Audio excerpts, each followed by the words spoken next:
타조는 가끔 모래에 머리를 파묻는 특이한 행동을 한다. 이제껏 사람들은 타조의 이런 행동을 적이 나타나 두려워하기 때문이라고 믿었다. 그래서 생긴 말이 타조 효과이다.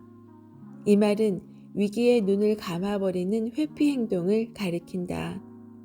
그런데 타조가 정말 겁이 나서 그랬을까? 타조는 인간보다 시력이 좋아서 4km 이내의 사물을 볼 수 있다. 그런데 왜 머리를 모래에 파묻는 걸까? 식사가 걸린 중요한 순간에 눈으로 보고 귀로 듣는 대로 결정하지 않기 위해서다.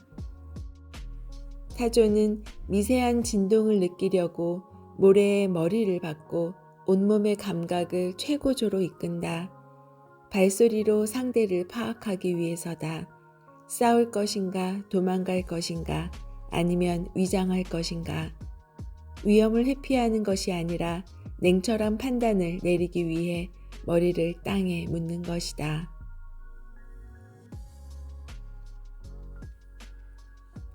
안녕하세요. 미소영입니다. MBTI라고 들어보셨나요? 얼마 전 저녁 식사 자리에서 성격 이야기가 나왔어요. 성격에 대한 이야기를 할 때 저는 혈액형을 먼저 떠올리는데요. 딸들은 MBTI를 얘기했어요. 큰애는 ESFJ라며 둘의 성격과 행동에 대해 이야기를 하는데요. 전 무슨 소리인지 몰라서 그게 뭔데? 라고 물어보았어요. 그랬더니 성격 테스트라며 과학적이라고 정말 맞다고 해서 재미삼아 저도 무료 테스트를 해봤었죠. 맞는 것 같기도 하고 틀린 것 같기도 하고 그리고 흘려보냈는데요. 미소님들은 내 성격은 왜 이럴까 하고 스스로에 대해 불만을 가져본 적 있으신가요? 오늘 소개해드릴 책은 MBTI 철학자입니다. 에필로그에 이런 말이 나옵니다. 인간이라면 누구나 천성적인 약점이 있다. 우리는 절대 완벽한 사람이 아니다. 자신에 대한 이해와 해석이 먼저 이루어져야 자신의 선천적인 강점들을 그리고 잠재적인 성장 영역들을 향상시킬 수 있다.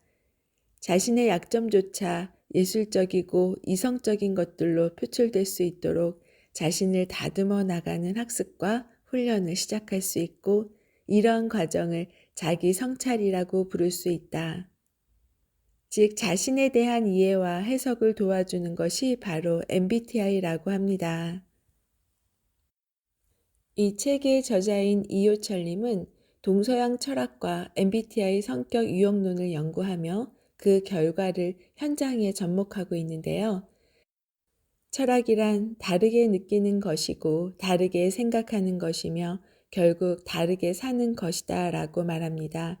그래서 철학하는 사람은 지옥에서 도망치지 않고 또 주저앉아 낙담하지 않고 지옥을 생존 조건으로 삼아 거기에서도 좋은 삶을 누릴 수 있다라고 얘기합니다. 이 책의 차례를 보면 MBTI 성격 유형을 알면 보인다. ESTJ 아리스토텔레스, 왜 나는 이런 고통 속에 살아야 하는가? ESFP 공자, 편법과 반칙이 횡행하는 시대, 어떤 기준으로 살 것인가? ENFP 도산 안창호, 어떻게 이끌 것인가? INTJ 마키아벨리, 그럼에도 불구하고 다시 일어서는 힘. INFP 소크라테스, 아레테 진정한 아름다움과 용기를 위하여. 내 안에 깊숙한 열등 기능을 발견하는 일. 나에게 불만이 있고 이해하지 못하면서 남을 이해할 수는 없겠지요. 오늘은 나 자신을 알아가 보자 라는 생각으로 낭독해 드릴게요. 내가 세상과 관계를 맺고 살아가는 전형적인 패턴을 알게 된다면 나 자신을 이해하고 나서 부모님이 문제가 아니었다는 걸 깨달았어요. 진작에 내가 어떤 사람인지 알았다면 우리 가족도 덜 불행했을 거예요. 더 일찍 나와 아이의 성격 유형을 알았다면 아이에게 말과 행동으로 상처를 주지 않았을 것 같아요. 그래서 그렇게 일을 처리했군요. 이제야 이해가 되네요. 성격이 나쁜 게 아니었어요. 그냥 나하고 다른 거였네요. 내가 MBTI 성격 유형을 토대로 상담할 때 흔히 듣는 이야기들이다. 우리는 타인과 대화할 때 흔히 같은 한국말이 분명한데도 상대방이 마치 외국어를 하는 것처럼 잘 못 알아듣는다고 느낄 때가 많다. 그럴 때면 내 맘 같지 않다라며 혼자 상처를 받기도 한다. 가까운 사이에는 더 그렇다. 별다른 노력 없이도 가까운 만큼 저절로 통해야 한다는 그릇된 기대 탓에 이런 오해와 실망과 갈등이 더 생긴다. 다른 사람들은 몰라도 내 남편, 내 아내만큼은 나와 통할 줄 알았는데 날이 갈수록 사이가 멀어져 고민하는 이들이 한둘이 아니다.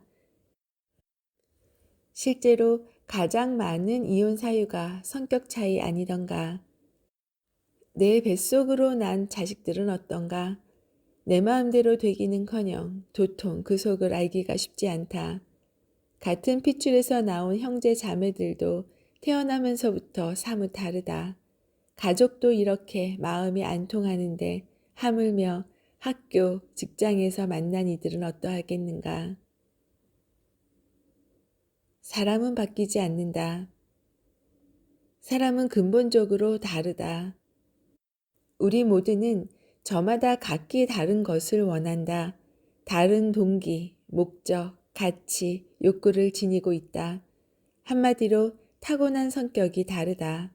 때문에 내가 아닌 타인을 변화시키려고 한다면 즉시 멈춰야 한다. 변화보다는 오히려 상처를 더 많이 남기게 될 것이 분명하기 때문이다. 그 결과 관계의 골은 점점 깊어지고 마음뿐만 아니라 몸도 병들게 된다.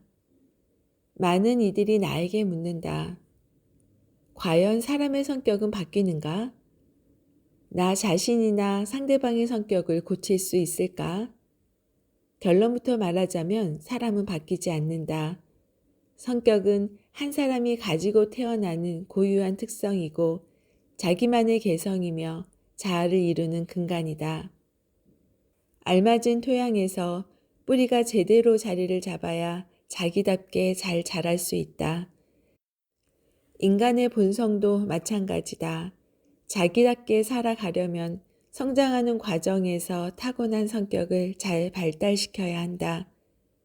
살면서 마치 성격이 바뀐 것처럼 보이는 것은 성격이라는 나무에 잎이 나고 꽃과 열매를 맺는 과정에서 어떠한 요인으로 인해 변화된 것처럼 보이기 때문이다.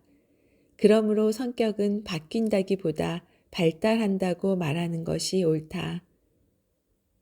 스토아 학파 철학자였던 에픽테토스는 그의 책 편람에서 내 삶의 노예가 아니라 주인으로 사는 법에 대해 말한다.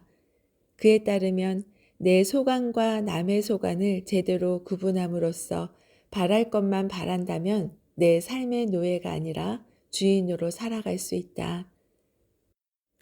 어떤 것들은 우리 마음대로 할 수 있고 어떤 것들은 마음대로 할 수 없다.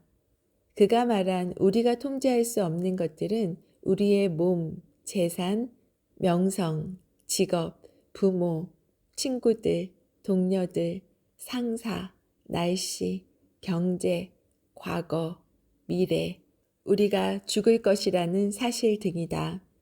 이에 반해 우리가 통제할 수 있는 것은 딱 하나다. 나의 의견이나 생각이다. 하지만 말이 쉽지 나의 의견이나 생각을 통제할 수 있는가? 결코 쉽지 않다. 그러나 내가 세상과 관계를 맺고 살아가는 전형적인 패턴을 그려볼 수 있다면 어떨까?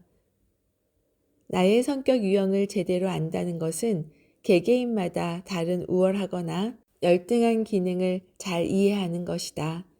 그래서 성격 유형을 알면 내가 세상과 관계를 맺고 살아가는 전형적 패턴을 파악할 수 있다. 열등 기능을 알아차림으로써 무의식 속에서 어떤 감정이 솟아오르는 순간 나를 먼저 살핌으로써 즉각적으로 반응에 만드는 실수를 줄일 수 있다. 내가 왜 상대방의 말과 행동에 분노하는지, 왜 그렇게 기분이 나쁜지 이해하게 된다. 자신의 열등 기능을 알면 문제의 근원이 상대방이 아닌 내 열등 기능 때문이라는 것을 깨닫게 된다. 남을 비판하기 전에 겸손하게 자신의 그림자를 보고 자신의 타고난 성격을 잘 발전시킴으로써 성숙한 인격을 완성해 갈 수 있다. 자신과 반대되는 선호 경향의 장점을 배우고 반대되는 유형을 지닌 사람들을 좀 더 잘 이해하면서 그들의 능력을 최대한 끌어내는 데에도 도움을 줄 수 있다. 동서양 사상가 5명을 MBTI 유형으로 분석했더니 융은 이처럼 사람이 누구나 용기 있게 살아가도록 돕는 기능 유형 또는 심리 유형을 창안했다. 1920년 융은 20여 년간에 걸친 연구의 성과를 발표한다. 융이 말한 심리학적 유형론의 핵심은 선호에 의해 유형화될 수 있다는 것이다. 일정한 기능에 대한 우리의 선호는 특징적이다. 인간의 행동이 겉으로만 봐서는 제멋대로이고 예측하기 힘들 정도로 변화무쌍해 보인다. 하지만 사실은 매우 질서정연하고 일관성이 있으며 몇 가지의 독특한 행동 패턴이 있다. 그는 이 경향성을 일반적인 태도에서 보이는 내향적 태도와 외향적 태도, 정신 기능을 중심으로 하는 감각과 관, 사고와 감정의 기능으로 분류하고 있다.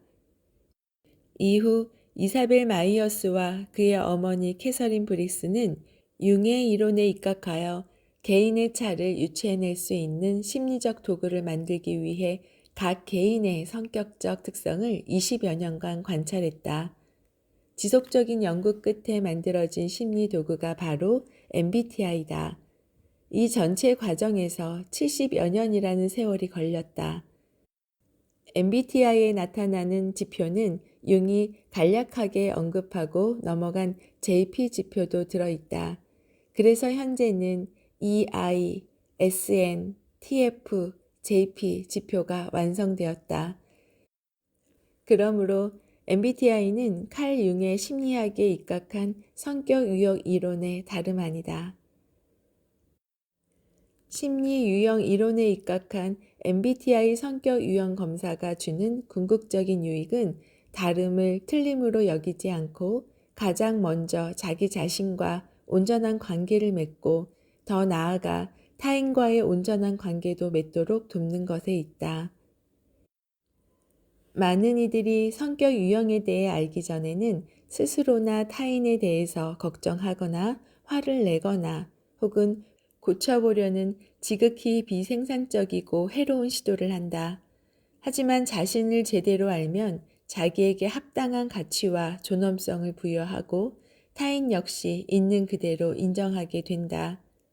성격 유형을 이해할 때 주의할 점이 있다. 유형의 틀 속에 끼워 맞춰 너는 무슨 형이야 라며 개인을 함부로 규정하는 것이다. 예를 들면 ESFP 유형은 공부를 싫어하고 노는 것을 좋아한다든지 INTJ와 INFJ는 너무 진지해서 혼자 있는 것만 좋아한다고 단정 짓는 것은 옳지 않다. MBTI 검사는 진단 검사가 아니다. 모든 사람을 유형론의 틀에 가두어 해석하는 것은 무리가 따른다. 유형은 일종의 외투다. 같은 외투를 여러 사람에게 입히더라도 생김새에 따라 옷태가 전혀 다른 것과 같다. 2002년 석사과정을 밟던 중 가족치료학 교수님을 통해 처음 MBTI를 접했던 기억이 떠오른다. 당시 내 MBTI 검사 결과는 INFJ였다. 사람을 16개의 틀에 넣고 해석한다는 것부터 마음에 들지 않아서인지 나는 내 성격 유형에 대한 해석을 듣고 동의하기가 어려웠다. 오랜 시간이 흐른 후 나는 융을 다시 한번 깊이 있게 읽으면서 심리 유형론에 대한 호기심을 느꼈다. 그리고 MBTI 연구소에서 진행하는 적용 과정을 두루 거치는 가운데 크게 두 가지 중요한 점을 발견했다. 첫 번째는 무엇보다도 INFJ인 나를 이해하면서 자가 치료가 이루어졌다는 점이다. 두 번째는 나의 오만이다. 소크라테스는 내가 모른다는 것을 아는 것이 곧 모든 것을 아는 것이다 라고 말했다. 그는 당대의 대표적인 지식인들인 정치인, 시인들을 찾아가서 삶에 대해 물었다. 그러나 그들은 하나같이 아는 채 할 뿐이었다. 이를 통해 소크라테스는 자신이 아는 지식이 진리가 아닐지도 모른다는 겸손함이 없이는 결코 지식인이 될 수 없다는 사실을 배웠다. 그의 말처럼 MBTI 연구소에서 인간의 다양성을 공부할수록 그리고 내 편견에 관해 깨달을수록 나는 내 지식의 빈곤함을 깨닫고 그 오만함의 껍질을 하나둘 벗을 수 있었다. 나는 MBTI를 공부하면서 앞선 세대의 위인들 중에서 자신의 유일무이함과 그에 따른 삶의 목적과 의미를 발견했던 우리의 롤 모델은 없을까라는 생각을 했다. 온전히 자기 실현을 이루고 개성화를 성취하기 위해 몸부림친 위인들의 삶은 분명 우리에게 훌륭한 나침반이 될 것이라고 여겼다. 구체적으로는 한국 MBTI 연구소 신영규 소장이 철학자의 삶을 성격 유형으로 분석해보면 의미가 있을 거라고 제안하셨다. 철학자들의 삶 자체가 융이 말하는 자기 실현의 성취였기 때문이다. 지난 몇 년간 나는 수많은 고민과 연구 끝에 동서양 사상가 5명을 MBTI 유형으로 분석했다. 이들이 타고난 유형은 무엇이며 자신의 열등 기능을 어떻게 승화시키고 초월할 수 있었는지, 또 길게는 수천 년을 넘어 존경과 찬사를 받을 수 있었던 이유가 무엇인지 밝혀보려고 애썼다. 성격 유형은 16가지인데 굳이 이 5명을 추린 것은 비교적 객관적인 자료가 남아있어 어느 정도 신뢰성 있게 MBTI 유형을 분석할 수 있다고 판단했기 때문이다. 이 책을 읽는 독자들이 그들의 인생 여정을 찬찬히 들여다보며 상실과 배신, 불행, 분노 등 부정적인 해악을 끼칠 수 있는 삶의 재료들로부터 스스로 어떻게 자유로울 수 있었는지, 개인에게 불편과 불안을 야기하고 문제를 일으키는 취약한 기능을 어떻게 승화시키고 초월할 수 있었는지 깨닫게 되기를 바란다. 그들이 열등 기능을 딛고 의식을 확장해 새로운 길로 나가는 과정을 보면 저절로 용기와 희망이 생길 것이다. 이들이 몸담았던 시대와 환경은 어쩌면 지금보다 더 분노하고 절망해야 마땅했다. 눈앞의 상황 때문에 주변을 제대로 파악하는 능력이 저하될 수밖에 없는 좁은 시야에 갇혀버리게 되는 열악한 환경이었다. 그럼에도 불구하고 이들은 이후 모든 세대의 사람들에게 존경받고 추앙받는 거장이 되었다.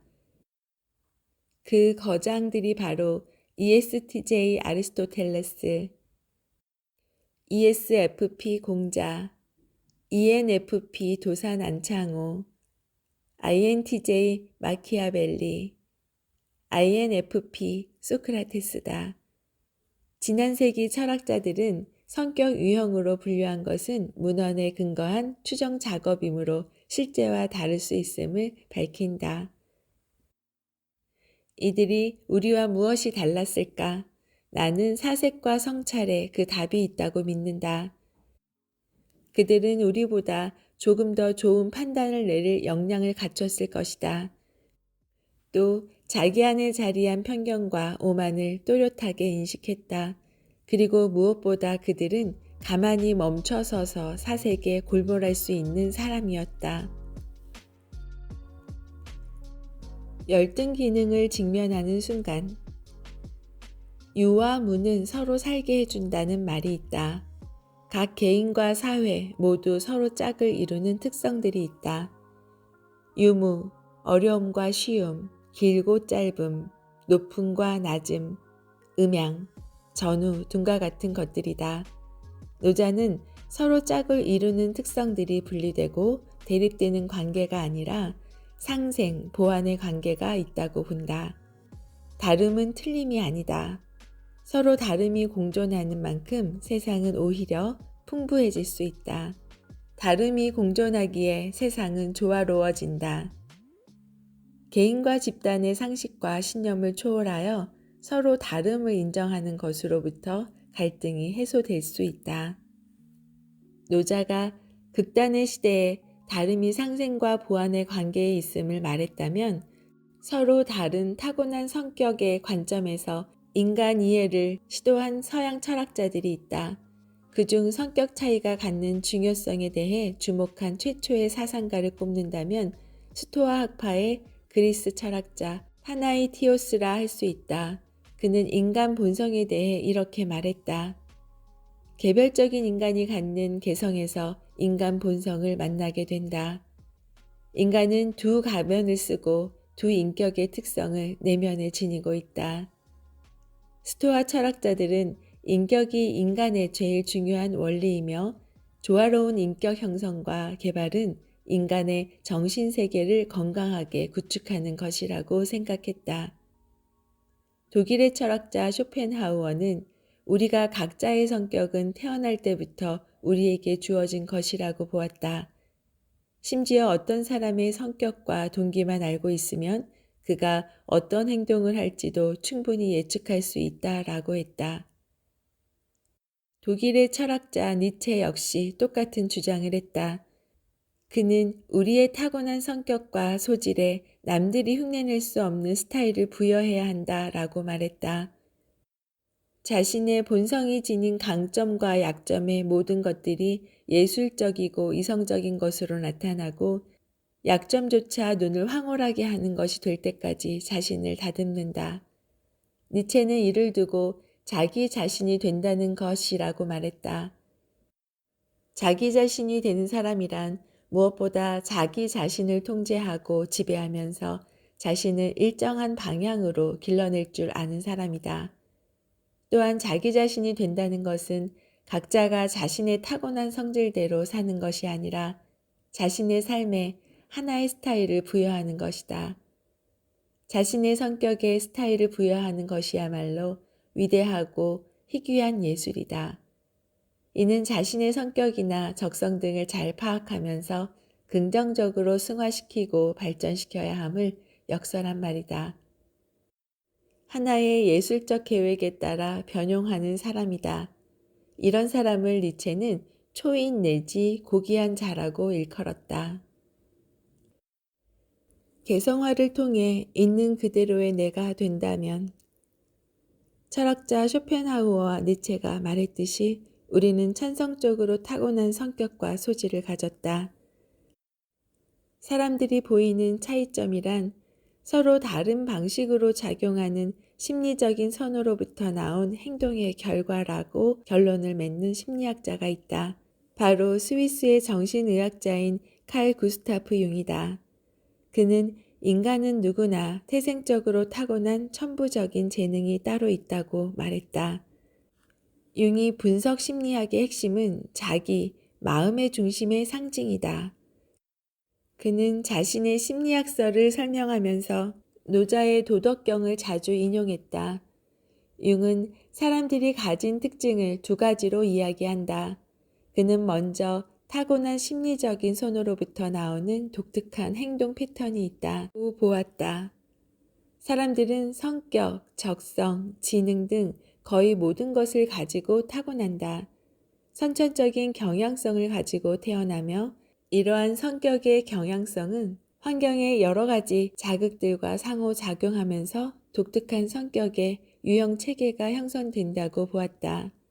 한 개인에게 나타날 때는 양극 중에 어떤 방향을 선호하여 기울어지게 된다고 보았다.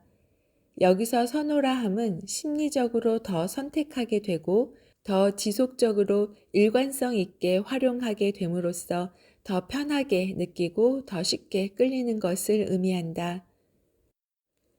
인간의 행동이 겉으로는 제멋대로이고 예측하기 힘들 정도로 변화무쌍해 보이지만 사실은 매우 질서정연하고 일관성이 있으며 몇 가지의 특징적인 경향으로 나누어 있음을 강조하였다. 이를 심리적 선호성이라고 하는데 바로 사람들 사이의 차이점을 보여준다. 그 다음의 특징은 세상에 태어난 것조차도 자기의 의지와는 상관없이 선택할 수 없다는 것이다. 독일의 철학자 하이데거는 인간은 던져진 존재라고 정의했다. 대부분 환경은 우리가 선택한 것이 아니며 주어진 것이다. 우리가 태어나서 던져지는 환경인 나의 부모, 형제, 국가 등 어느 하나 내가 선택한 것이 없다. 한 지붕 아래 태어난 형제도 다르다. 부모와 자식도 마찬가지다. 각자 타고난 성격에 따라 서로를 이해하고 대하는 태도가 다르기 때문에 전혀 다르게 받아들일 수 있다. 인간은 어떻게 살 것인지 그 삶의 과정은 선택할 수 있다. 한마디로 말하면 인간은 피투된 상태에서 끊임없이 기투하는, 즉 스스로의 미래를 능동적으로 만들어가기 위해 자기를 끊임없이 실현해 나가는 존재이기도 한 것이다. 융은 우리가 자아 실현적 존재보다는 자기 실현적 존재가 되어야 함을 역설하면서 왜 그렇게 되어야 하는지에 대해 설명한다. 자기 실현, 즉 개성화를 통하여 있는 그대로의 그 사람이 되면 개체의 고유성을 소홀히 하거나 억압하지 않아도 인간의 집단적 사명을 좀 더 나은 방향으로 더 충실하게 충족시키는 인간으로 살아가게 할 수 있다. 여기서 말하는 자기 실현, 곧 개인의 성숙 과정이란 자기에게 묻혀있는 것을 개발하여 의식과 무의식을 통합하는 것이라고 말한다.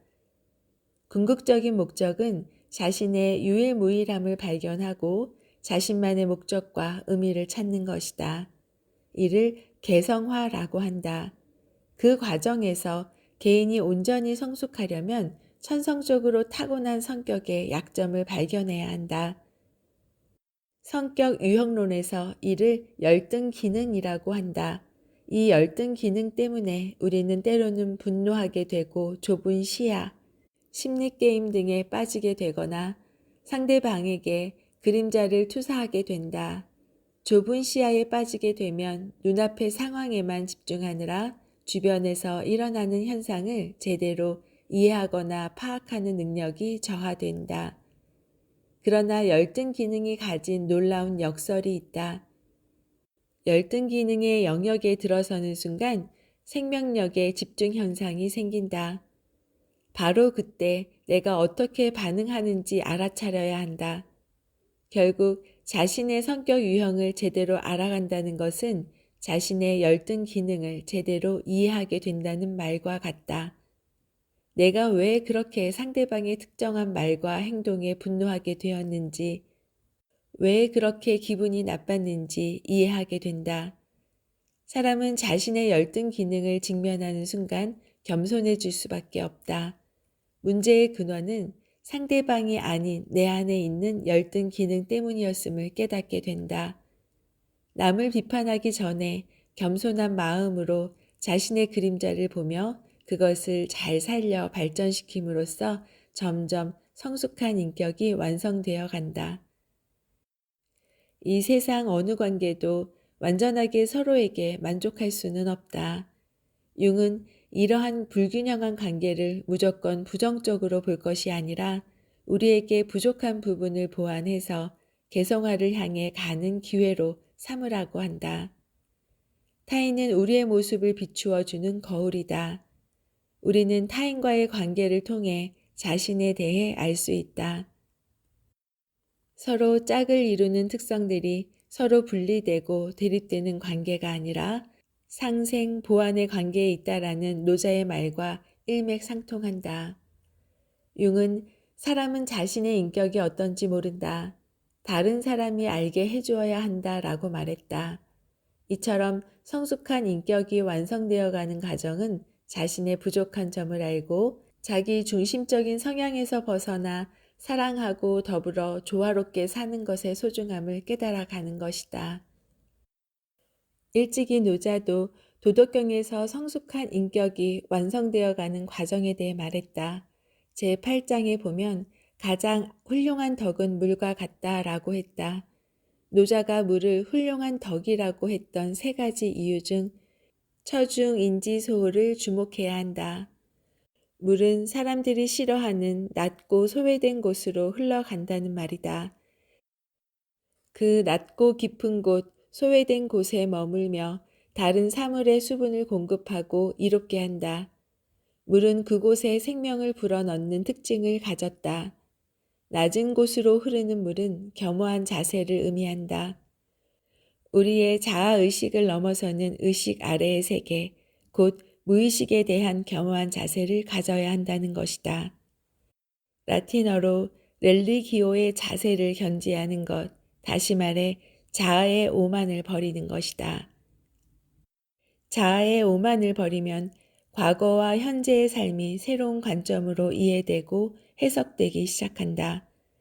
성격 유형론을 제대로 이해하면 나와 전혀 다른 성격을 가진 이들과 조화를 이루는 방법이 보인다. 이전에는 나와 말이 통하는 사람, 마음과 생각, 그리고 사상이 통하는 이들과 통했다면 이제는 그렇지 않은 사람을 만나도 적어도 피하지 않는다. 있는 그대로의 그 사람으로 살아가도록 서로에게 용기를 불어넣는 상생의 관계가 될 수 있다. 각자 타고난 심리적인 선호성이 있다는 것을 알게 되면 모든 이들이 가진 천부적 재능을 발견하게 된다. 이러한 심리적인 선호성은 사람들 사이의 차이점을 보여준다. 이는 인문학이 추구하는 핵심 사상과 일맥상통한다. 각자 독특한 삶의 무늬대로 살아가도록 돕는 것이 바로 인문학이기 때문이다. 있는 그대로의 그 사람으로 각 사람의 무늬대로 살아갈 수 있도록 용기를 불어넣어주는 것이다. MBTI의 4가지 선호지표, 외향성 또는 내향성. 우리나라의 한 포털 사이트 백과사전에는 외향형 성격을 감정 표출이 자유롭고 활발하며 명랑한 사람으로 적극적, 사교적, 개방적이며 지도력이 있다라고 기술하고 있다. 또 내향형은 실행력이 부족하며 회의적, 비판적인 사람, 소극적이며 까다롭고 비사교적인 사람으로 표현해 놓았다. 매우 통속적인 해석이다. 외향성과 내향성의 지표는 개인의 주의 집중과 에너지 방향이 인간의 외부 또는 내부로 향하는지를 나타내는 지표이다. 이 지표는 한 개인이 에너지를 얻는 방식이다. 융은 외향성과 내향성을 2가지 다른 태도로 보았다.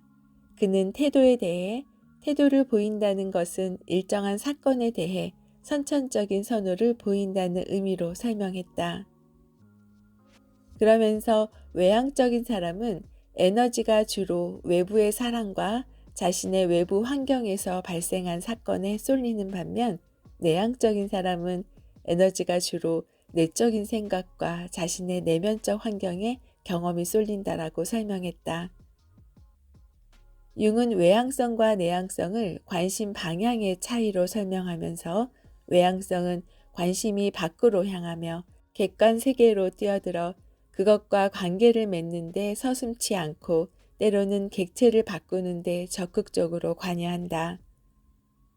내향형이란 객체란 주체를 위협하는 존재처럼 생각하고 밖에서 오는 자극이 조금이라도 주체를 손상하지 않도록 주체를 지키려고 한다. 외향형은 사회활동과 실리를, 내향형은 자기 충실과 원리 원칙을 높이 내세우고 각각 이에 관심을 가진다라고 말했다. 그는 외향성과 내향성이 상호 보완적인 태도임을 강조했다. 감각형과 직관형. 융에 의하면 감각과 직관의 심리적 기능은 우리 주위의 세상에서 정보를 인식하는 두 가지 다른 양식이다. 이 두 기능은 세상을 어떻게 지각하고 정보를 수집할 때 어떤 것에 주의를 기울이는지를 보여주는 선호 경향이다. 감각 기능을 선호하는 사람들은 1차적으로 감각적인 데이터, 보고, 듣고, 만지고, 맛보고, 냄새 맡는 것을 통해 세상을 인식한다.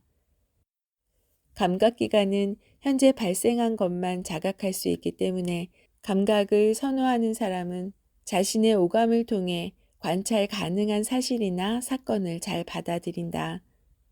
그들은 현실에 근거를 둔 이미지를 형성하고 지금 이 순간 여기에 초점을 두고 의문이나 자세한 설명 없이 처음부터 사물을 있는 그대로 받아들이고 수용한다.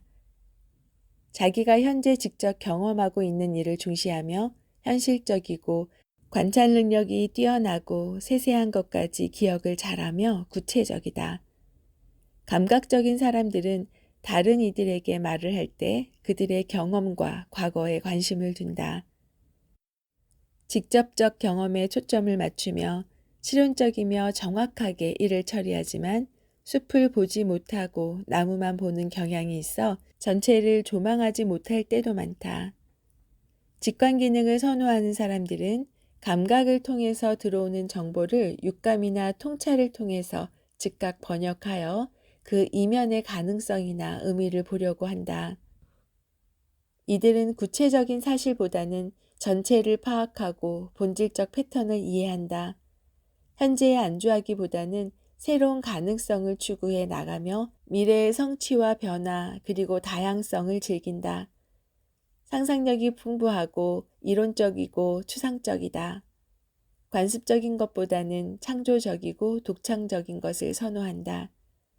직관 기능을 선호하는 사람들은 대개 영국의 심리학자 커튼이 말한 혁신적 창의력을 선호하는 경향이 있다.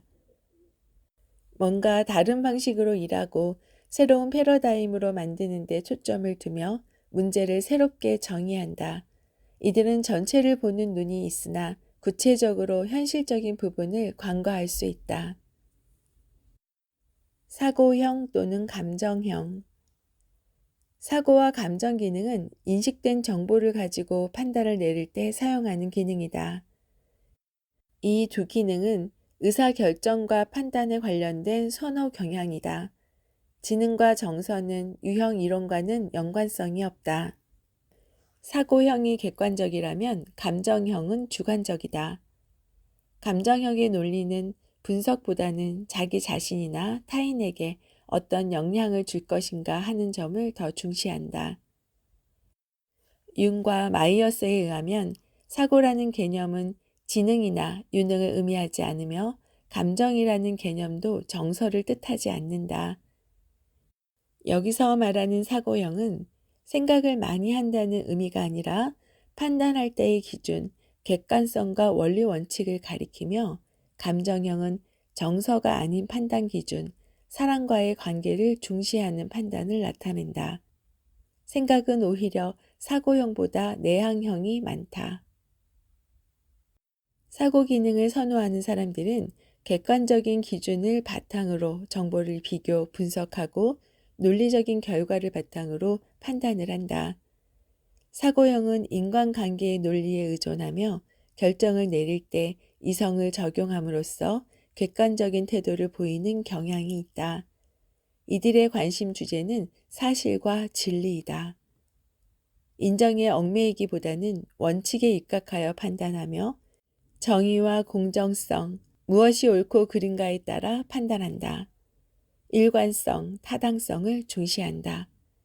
주로 사고를 선호하는 사람들은 분석적인 성향, 객관성, 정의, 공평, 원칙, 비평, 침착하고 공평한 태도, 과거와 현재, 그리고 미래로 이어지는 선형적 시간의 집중을 통한 결론 도달 방식과 관련된 성격 특성을 발달시킬 가능성이 크다. 객관적인 사실과 원리 원칙에 입각하여 공정한 판단을 하거나 의사결정을 하려고 한다. 즉 어떤 특별한 선택이나 행동에 대한 논리적인 결과들을 예측하여 의사를 결정한다. 감정 기능을 선호하는 사람들은 인간 중심의 가치에 기초를 둔다. 즉 인간관계를 좋아하고 보편적인 성과 조화를 중요시한다. 감정은 결과의 장점이나 관련된 가치에 무게를 두어 결정을 내리는 심리 기능이다. 이들은 사람을 이해하려고 하며 결정과 관련된 사람들에게 미칠 영향과 그들에게 중요한 것이 무엇인지 설명하고 예상하려고 노력한다. 다른 사람에게 어떤 영향을 미칠 것인가를 고려하여 판단하며 친화적이고 따뜻하며 조화로운 인간관계를 중시한다. 동정심이 많고 조화를 중시한다. 이들의 관심은 객관적인 사실이나 논리적인 분석, 원리 원칙보다는 사람과의 관계에 있으며 사람의 마음을 다치지 않게 하는데 더 신경을 쓴다. 친화와 온전과 조화를 바라며 과거의 가치를 중시한다. 개인의 가치나 집단의 가치, 이상, 이해, 의미 등을 중요시하며 따뜻하고 우호적인 인간관계에 초점을 두고 상황적이고 주관적인 판단을 하며 좋다, 나쁘다로 판단한다. 판단형 또는 인식형. 판단과 인식 기능은 개인의 외부 세계를 받아들이는 방식이나 외부 세계에 대처하는 생활 양식을 의미한다. 판단과 인식의 선호성은 태도라고 할 수 있다. 판단과 인식은 외부 세계에 대한 태도나 적응에 있어서 어떤 과정을 선호하는가를 말한다. 판단형에게 있어 삶이란 의지적이고 결정되는 것으로 믿는 반면 인식형에게 있어서 삶이란 경험되고 이해되는 것으로 간주된다. 개방적 선택에 반해 종교를 선택하는 사람들은 판단에 속할 것이다. 상황을 개방적이고 이를 유보하며 유동적인 상태에 두기를 선호하는 사람들은 아마 인식에 속할 것이다. 판단형은 결과 지향적인 반면 인식형은 과거 지향적이라고 말할 수 있다. 이러한 면이 바로 제의와 피를 구분하는 뚜렷한 기준이 될 수 있다. 판단형 제의는 결정을 내릴 때 충분한 정도로 관찰했다 싶으면 그래, 이제 결정을 내릴 만한 정보를 충분히 모았어 라고 자주 말하며 최대한 빨리 인식을 멈춰버린다. 대조적으로 인식형 P는 아직 결정을 내릴 정도로 충분히 정보를 수집하지 못했다라고 말하며 계속 판단을 미룬다. 여기서 말하는 판단형이 판단적이라고 가정해서는 안 되며 인식형을 유난히 통찰력이 있다고 가정해서도 안 된다. 판단 기능을 선호하는 사람들은 정보를 수집하는 과정보다는 신속한 결정을 선호한다.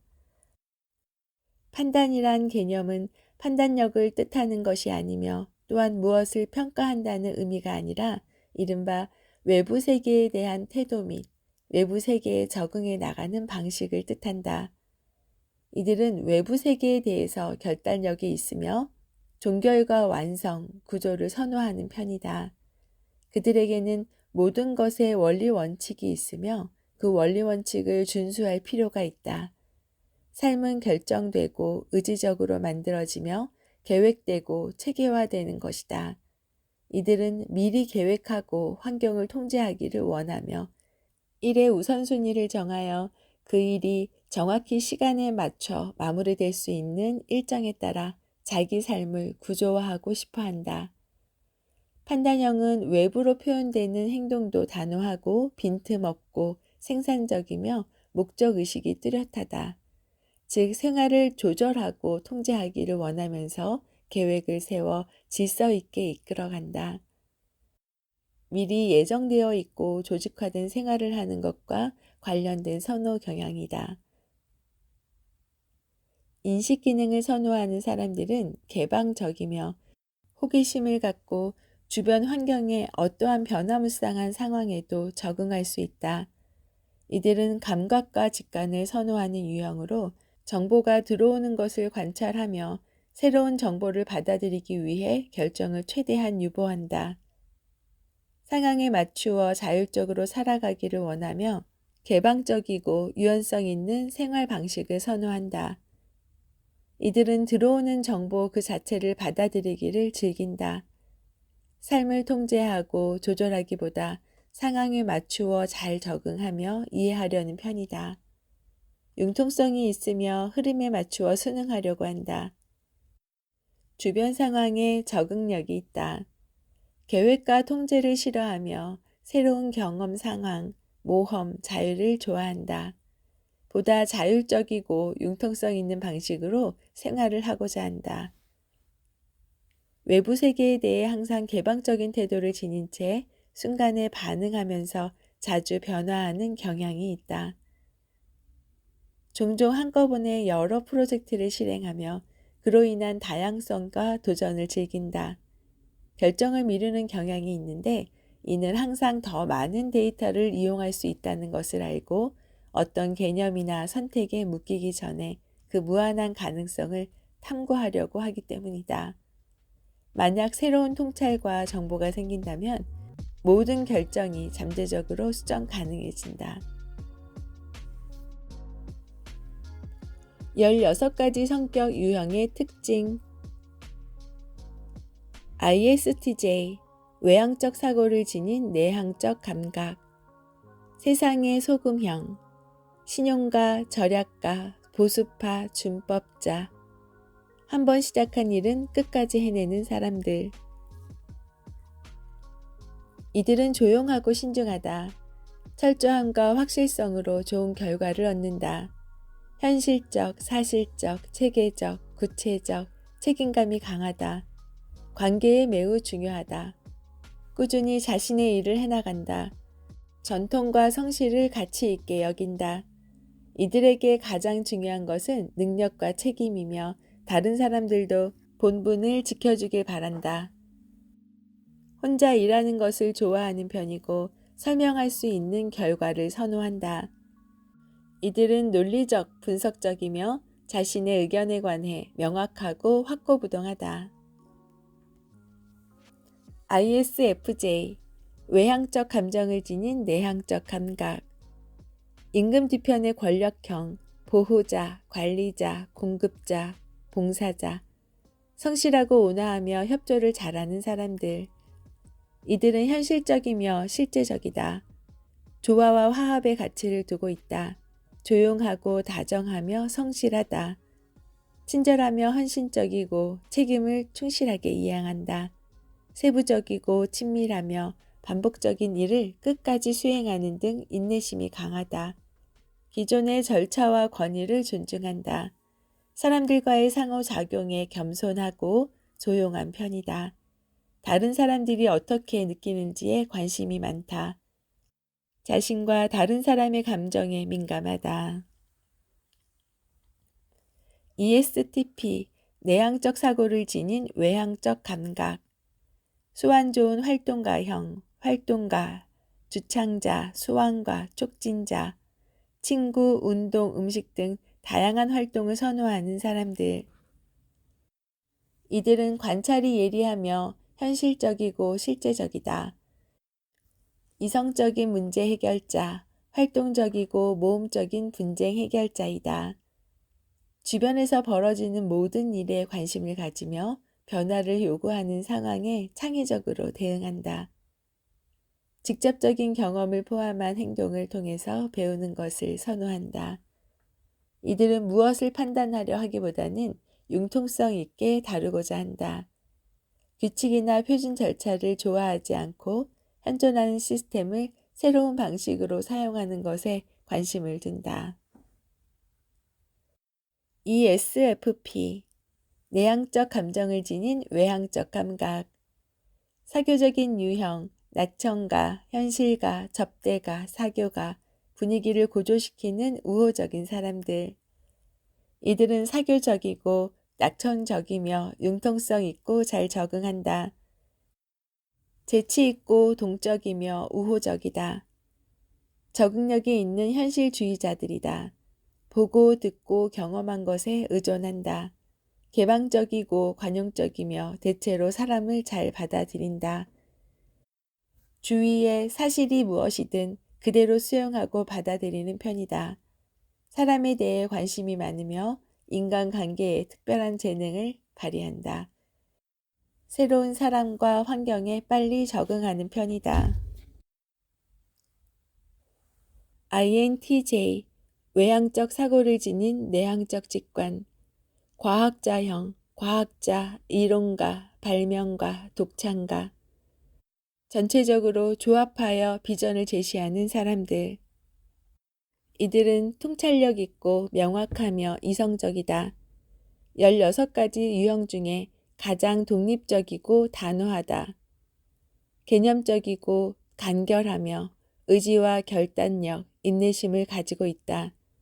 내적인 신념과 비전은 산이라도 움직일 만큼 강하다. 기존의 권력이나 대중의 의견과 관계없이 자신의 통찰력 있는 관계 파악 능력을 신뢰한다. 이들은 행동뿐만 아니라 생각에 있어서도 혁신을 추구한다. 자신과 타인에 대한 능력과 수행에 있어서 높은 기준을 지니고 있다. INFJ, 외향적 감정을 지닌 내향적 직관, 예언자형, 예언가, 현자, 예술가, 신비가, 사람에 대한 통찰력이 뛰어난 사람들. 이들은 이상적이고 통찰력이 있으며 창의력이 뛰어난 편이다. 개념적인 것을 추구하고 감수성이 뛰어나며 복합적이다. 공동선을 추구하기 위해 명확한 비전을 개발한다. 자신의 삶 안에서 의미와 관계성을 찾는다. 어떤 일을 할 때 그 일이 갖는 의미와 목적이 중요하다. 복잡한 의미와 사람들과의 관계를 직관적으로 이해할 수 있다. 자신의 통찰력에 대한 신념을 가지고 있다. 언어를 통해 사람들을 격려하고 고무시키며 영감을 준다. 다른 사람들을 보살피고 동정심을 베푼다. 자신의 확고한 가치를 양심적으로 수행한다. ENTP, 내향적 사고를 지닌 외향적 직관, 발명가형, 창의자, 활동가, 능력가, 해결사, 풍부한 상상력을 가지고 새로운 것에 도전하는 사람들. 이들은 열정적인 혁신가이며 지칠 줄 모르는 에너지를 소유하고 있다. 이론적이고 창의적이며 개념적이다. 분석적이고 논리적이며 객관적이다. 넓은 안목을 가지고 있고 다방면의 재능이 있으며 자신감이 있다. 특히 복잡한 문제 해결에 뛰어난 재능을 가졌다. 다른 사람들을 파악하는 데 능숙하고 박식하다. 동기화시킬 수 있는 리더십을 발휘한다. 다른 사람들을 판단하기보다는 이해하려고 노력한다. ENFP, 내향적 감정을 지닌 외향적 직관, 스파크형, 열성가, 작가, 참여가, 외교술가, 열정적으로 새로운 관계를 만드는 사람들. 이들은 열정적이고 창의적이며 통찰력이 있다. 풍부한 상상력과 영감을 가지고 있으며 혁신가들이다. 이들을 통해 어떤 일을 할 때 즉흥적이고 재빠르게 해결해 나간다. 새로운 사람들과 아이디어 그리고 경험에 의해 자극받는다. 조화와 선의의 가치를 두고 있다. 관심이 있는 일이면 무엇이든 척척 해내는 열성파다. 뛰어난 통찰력으로 사람들 안에 있는 성장 가능성을 들여다볼 줄 안다. 이 유형은 어려움을 당할 때 더욱 자극받고 어려움을 해결하는 데 아주 독창적이다. ISTP, 외향적 감각을 지닌 내향적 사고, 백과사전형, 낙천가, 소비가, 모험가, 개척자, 논리적이고 뛰어난 상황 적응력을 가지고 있는 사람들. 이들은 공평하고 분석적이며 현실적이다. 관대하고 유연하며 어떠한 문제가 나타날 때까지 조용한 관찰자이다. 창의적이며 손으로 하는 작업에 능숙하다. 조용하고 말이 없으며 인생은 논리적으로 분석하며 객관적으로 관찰한다. 뛰어난 현실 감각, 긴급한 상황에 대비하는 뛰어난 감각으로 위기를 잘 포착한다. 이를 통해 빠르게 문제의 핵심에 다가서며 뛰어난 효율성과 최소의 노력으로 그 문제를 해결한다. 개인적인 감정을 섞지 않고 객관적인 입장에서 관련 근거를 다룬다. 현실주의자들로서 이론적인 가능성보다 지금 발생한 것들에 초점을 맞춘다. INTP 외향적 직관을 지닌 내향적 사고, 아이디어 뱅크형, 건축가, 철학가, 과학가, 이론가, 비평적인 관점을 가지고 있는 뛰어난 전략가들. 이들은 논리적이고 분석적이며 독립적이다. 이론적이고 추상적이며 사회적인 상호작용보다는 아이디어에 관심이 더 많다. 강렬한 호기심과 통찰력이 있으며 지적인 호기심이 강하다. 지적인 부분과 능력에 높은 가치를 두고 있으며 객관적인 비평을 잘한다. 명백하게 보이는 현재의 사건들 이면에 있는 가능성과 관계성을 바라본다. 조용하고 과묵하나 관심 있는 분야에 대해서는 말을 잘한다. 이해가 빠르고 높은 직관력으로 통찰하는 재능이 있으며 지적인 것에 관심이 많다. ESTJ, 내향적 감각을 지닌 외향적 사고, 사업가형, 행정가, 운영자, 사업가, 추진가, 사무적, 실용적, 현실적으로 일을 많이 하는 사람들.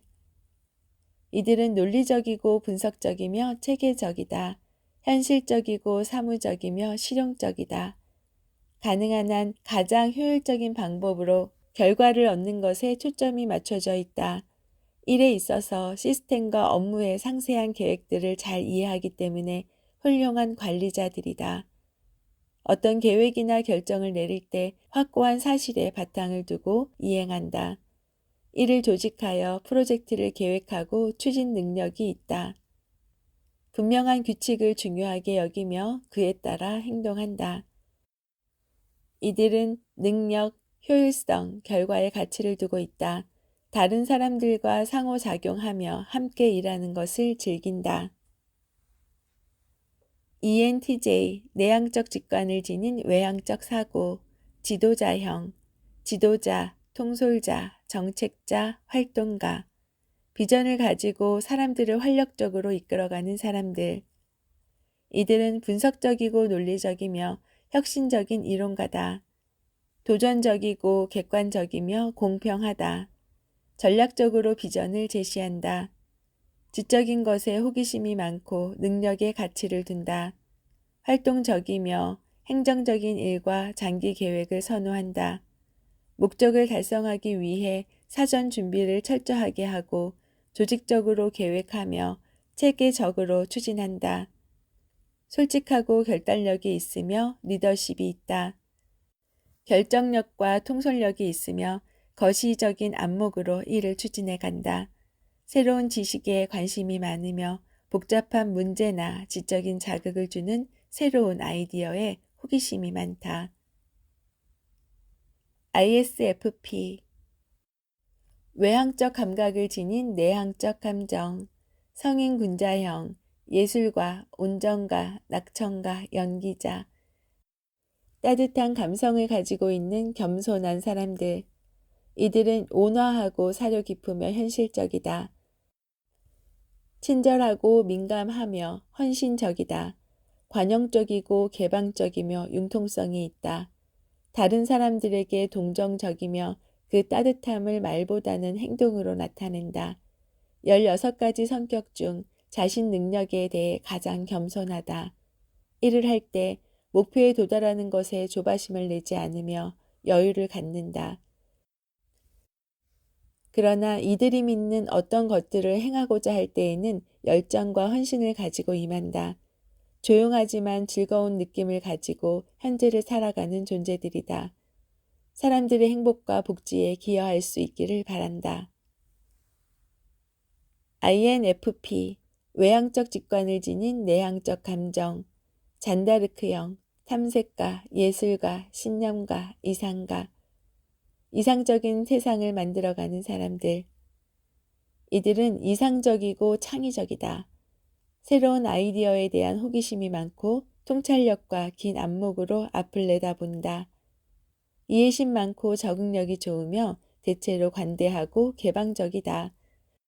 조용하며 자신과 관련된 사람이나 일에 대해 책임감이 강하고 성실하다. 깊이 있고 확실하며 진실하고 상호 성장적인 관계에 가치를 둔다. 자신이 지향하는 이상에 대해서는 정열적인 신념을 지니고 있다. 자신이 하는 일이 돈으로 계산되기보다는 자기 성장과 내적 발달 모두에 기여할 수 있기를 원한다.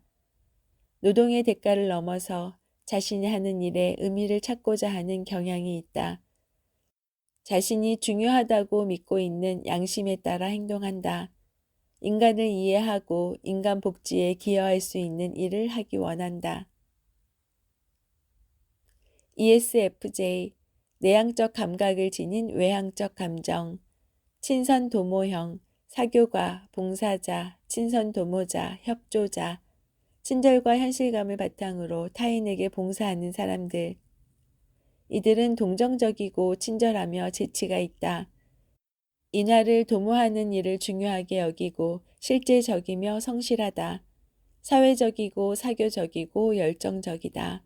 참을성이 많고 양심적이며 다른 사람을 잘 돕는다. 전통을 중시하고 사교적이며 외부 활동을 즐긴다. 다른 사람들과 함께 정확하고 완벽하게 일을 처리하기를 원한다. 칭찬이나 격려에 의해 고무된다. 현재에 초점을 두고 있으며 경험과 사실에 근거하여 결정을 내린다. 주변에 있는 사람들의 욕구에 대해서는 매우 민감한 편이며 실제적인 방법으로 도움을 주는데 능숙하다. 다른 사람들의 인생과 관심에 흥미를 느끼고 있다. ENFJ, 내향적 직관을 지닌 외향적 감정, 언변 능숙형, 지도자, 교사, 언변가, 협조자, 타인의 성장을 도모하고 협동하는 사람들. 이들은 동정적이고 창의적이며 다양성과 새로운 도전들을 좋아한다. 재치 있고 친근한 설득자이며 다른 사람들의 의견을 존중한다. 조화와 협동의 가치를 두고 있다. 이들은 칭찬에 의해 고무되며 에너지와 헌신으로 보답한다. 다른 사람들을 지지하고 그들의 성장을 격려하는 것을 높은 가치를 둔다. 새로운 아이디어에 대한 호기심이 많다. 모든 사람을 포용하는 촉매자로서 행동하기도 하는데 그들 속에 있는 최상의 것을 끌어내고자 한다. 곧 다른 사람들의 잠재적인 성장 영역을 자연스럽게 알아채고 그것을 성취할 수 있도록 도와주고자 온 힘을 기울인다. 의미와 연관성을 본다. 인간의 복지에 기여할 수 있는 가능성에 의해 자극받는다. 이들은 사람들에 의해 고무되고 사회적으로 잘 적응한다. 유형론의 틀에 갇히지는 말자. 지금까지 간략한 16가지 MBTI 유형을 살펴보았다. 하지만 모든 사람을 유형론의 틀에 가둬놓고 해석하는 것은 무리가 있다. 예를 들면 ESFP 유형은 공부를 싫어하고 노는 것을 좋아한다든지 INTJ와 INFJ는 너무 진지해서 혼자 있는 것만 좋아한다고 단정 짓는 것은 옳지 않다. MBTI 검사는 진단 검사가 아니다.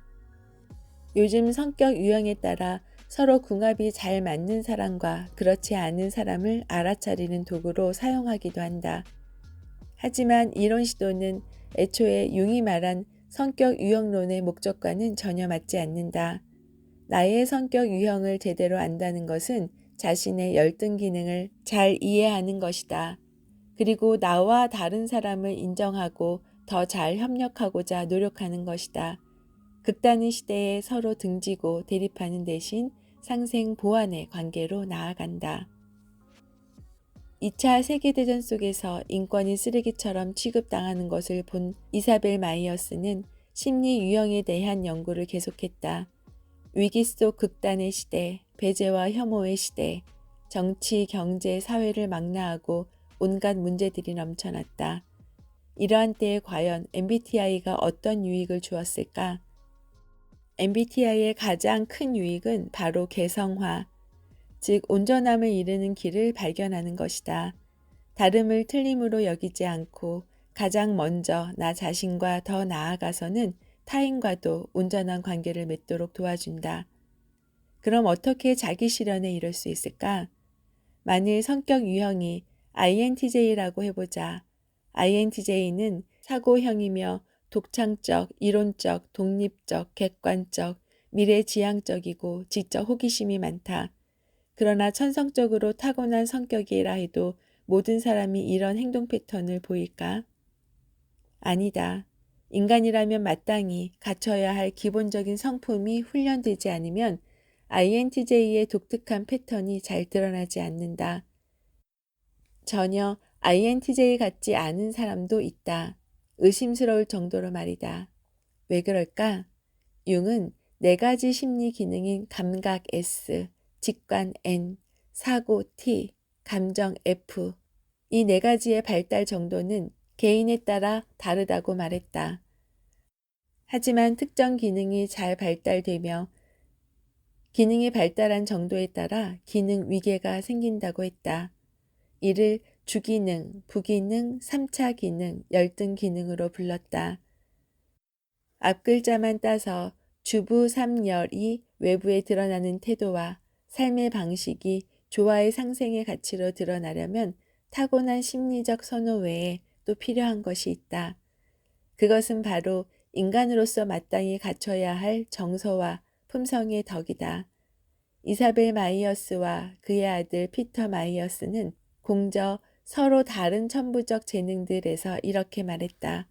이해심, 감사, 존경심은 결혼 생활을 끝까지 유지할 수 있게 해주며 또한 그 생활을 성공적으로 살아가게 해준다. 이 3가지와 연결되지 않으면 같은 유형이라는 사실도 중요하지가 않다. 이해심, 감사, 존경심은 비단 결혼 생활만이 아니라 모든 인간관계의 바탕이 된다. 곧 인문학적 소양이라고 할 수 있다. 그래서 사람이 진정 아름다운 품성을 갖추고 민주시민답게 성장하기 위해서는 교양 교육이 필요하다. 이러한 교육은 개인의 바른 가치관, 세계관을 형성하고 그럼으로써 그 개인은 자기 실현을 도울 뿐이 아니라 타인과 연대하여 좀 더 나은 세상을 만드는 목표를 향해 나아가게 된다. 이를 요약하면 아래의 사이클과 같다. SNFT 심리기능, JPEI 심리적 선호성, 가치관, 세계관, 동정과 연민, 3. 자기실현 개성화, 상생연대. MBTI에 대해 적지 않은 사람들이 비판하는 공통적인 내용이 있다. 비과학적이다. 타로나 사주처럼 재미로 보면 된다. MBTI를 최초 만든 이들이 심리학 전공자가 아니기 때문에 믿을 수 없다. MBTI는 융의 이론을 적용한 것뿐이다 등이다. 결론부터 말하자면 이러한 비판은 잘못된 이해에서 출발했다. 우리가 생각하는 진리라는 것이 결국 맞다 틀리다라는 이분법적인 사고에서 시작된다면 결코 인간 이해와 해석의 발전이 이뤄지지 않을 것이다. 덧붙여 한간에 MBTI에 대해 여러 가지 오해와 왜곡된 이야기들 중 이 책을 이해하기 위해 2가지를 짚고 넘어가고 싶다.